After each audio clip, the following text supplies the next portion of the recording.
Now, it's the second day of peace talks in Geneva aimed at ending the 5-year war in Syria, but there seems to be no end in sight for the fighting inside the country.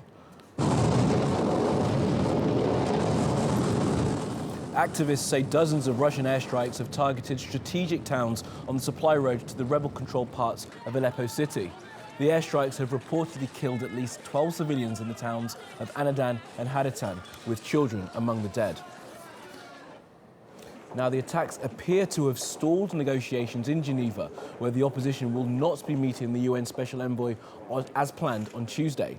The regime's negotiator, UN Ambassador Bashar Jafari, says it's still not clear to him who the opposition is representing.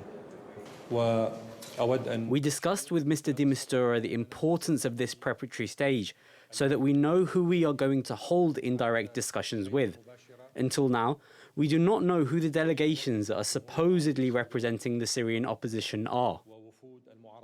And a spokesman for the Syrian opposition group has appealed to the international community to pressure the regime and its international backers to stop the destruction of Syria's diverse heritage. We want to bring Syria back to what it was before. We want to see Syria for Kurds, Arabs, for Druze, for Alawiyat, for everybody there. We want to see Syria, Syria is the Christian and the Muslim. Syria, the church and the mosque. Syria for us is Jesus, Moses and Muhammad. This is what we want. Please help us to save our people. Let their dream come true, please. Well, Simon MacGregor Wood has been following the talks in Geneva.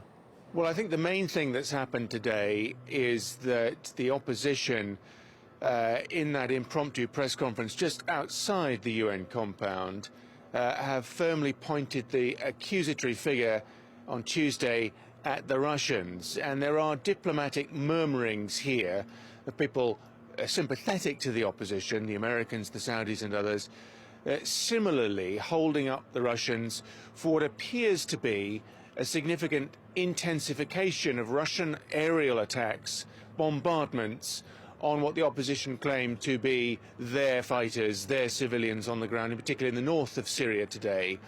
And the opposition came here at short notice to say, well, listen, this is undermining the process. We are here, they would claim in good faith, to discuss this political peace process, but we are being bombed, our people are being bombed with renewed intensity by the Russians. Something's got to give. At the end of that rather chaotic press conference, they didn't signal that they'd had enough of the process, but I think their patience is wearing thin because, let us not forget, they're here slightly reluctantly. They came here to engage in this process on the assurance they received from the UN and the US and others that the situation on the ground would improve. That's what they need to deliver to their people back home, who are also sceptical about engaging in this process. Well, quite the opposite has happened. They would see it.